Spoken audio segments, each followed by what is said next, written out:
സ്റ്റൈലായി ചവച്ച് തിന്നുകയാണ്. ബാല്യകാലസഖി അകത്താക്കി. ശബ്ദങ്ങൾ ഇപ്പോ അകത്താക്കും. ഘോരമായ വിമർശന ബീരങ്കി ഉണ്ടകൾ ഏറ്റ പുസ്തകമാണ്. കണ്ടില്ലേ യാതൊരു സങ്കോചവുമില്ലാതെ തിന്നുന്നത്. ഹേ അജസുന്ദരി, ഭവതി ആ പുതപ്പ് തിന്നരുത്. അതിന് 100 രൂപ വിലയുണ്ട്. അതിന്റെ കോപ്പി എന്റെ പക്കൽ ഇനി വേറെ ഇല്ല. എന്റെ പുസ്തകങ്ങൾ ഇനിയും വേറെയുണ്ട്. ഭവതിക്കെല്ലാം വരുത്തി സൗജന്യമായി തരാം. ഉമ്മാ ഉമ്മാ. എന്തിനാ ബഷീറെ ഇങ്ങനെ തൊള്ള പൊളിക്കണത്? ഞമ്മക്ക് ചെവിക്ക് ദീനൊന്നുമില്ല. ഔ നമ്മളെ ചെവി പൊട്ടിപ്പോയി. എന്തേന്നു കാര്യം? നിങ്ങൾ നോക്ക്, ഇത് ആരുടെ ആടാണ് ഉമ്മ? ആ ഇത് നമ്മുടെ പാത്തുമാന്റെ ആടല്ലേ?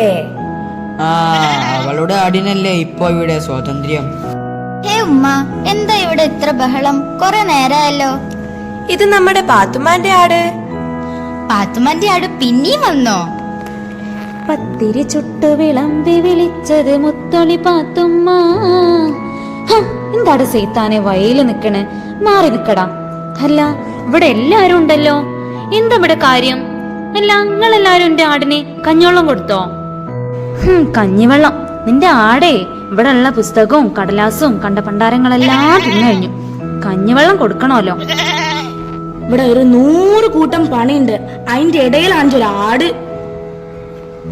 നിങ്ങളിപ്പൊ എന്ത് വേണേലും പറഞ്ഞോ, എന്റെ ആടൊന്ന് പെരട്ടെ, അപ്പ കാണാം. എടി പാത്തോ, എന്റെ ആട് പെറുമ്പോ ഈ സുബേദാനെ മറക്കല്ലേ. സുബേദാക്ക് ഇത്തിരി പാല് തരണേ. തരും തരും, നല്ല അടി തരും. അമ്പടെ പുളിസോ. എടി പാത്തോ, നിന്റെ ആട് നിന്റെ 2 പുസ്തകങ്ങളാ തിന്നത്. അങ്ങനെ പറയല്ലേ വല്ലിക്കാക്ക. എന്റെ ആട് അങ്ങനെ ഒന്നും ചെയ്യൂല. ഉമ്മയുടെ അബു അല്ലേ ആ വരുന്നത്? എന്റെ വെല്ലിക്കാക്ക ഇതിനെല്ലാം അനുവദിക്കുന്നുണ്ടല്ലോ. ആട്, പൂച്ച, പശു, കോഴി, പിള്ളേര്, ആടിനെ തീറ്റിപ്പോറ്റാൻ കണ്ടൊരു സ്ഥലം. എന്റെ ആടിനെ പറഞ്ഞാലുണ്ടല്ലോ. ആ അനുവദിച്ചു കൊടുത്തോ. കഞ്ഞെടുക്കുമ്മ. എന്താ പാത്തുവിന്റെ മുഖം കടുന്നല് കുത്തിയ പോലെ? നിന്നെ ഞാനിന്ന്. അല്ല നമ്മുടെ ആടിന് മാത്രമേ ഇവിടെ സ്വാതന്ത്ര്യമുള്ളൂ, നമുക്കൊന്നുമില്ല.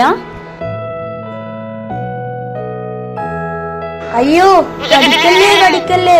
ഉള്ളാർത്തിപ്പാറു ഉള്ളാർത്തിപ്പാറു. കൊമ്പേപ്പിടി കൊമ്പേപ്പിടി. അയ്യോ ഈ ആട് മുള്ളുന്നത് ഞാൻ കണ്ടില്ല. ഈ ആടിനെ ഞാൻ ഉള്ളാർത്തിപ്പാറു ഉള്ളാർത്തിപ്പാറു. എന്താ അവിടെ ഒരു ബഹളം? ആടെന്തിനാ നിന്റെ ട്രൗസറെ പിടിച്ചേ? വലിയ മൂത്താപ്പ, നമ്മൾ ഈ വെള്ളപ്പം ഈ ആടിന് കൊടുത്തതാ. എന്നിട്ടാണ് ഈ ആട് ഇങ്ങനെ. അല്ല വല്യ മൂത്താപ്പ, ഈ അബി വെള്ളപ്പം കൊറേ എടുത്ത് ട്രൗസറിന്റെ പോക്കറ്റിലിട്ട് ആടിന്റെ മുന്നിൽ ചെന്ന് തിന്നാൻ പറഞ്ഞ് നീട്ടി. നേരാ നമ്മള് കണ്ടതാ. എന്നെ ഇനി വാപ്പ തല്ലുമോ?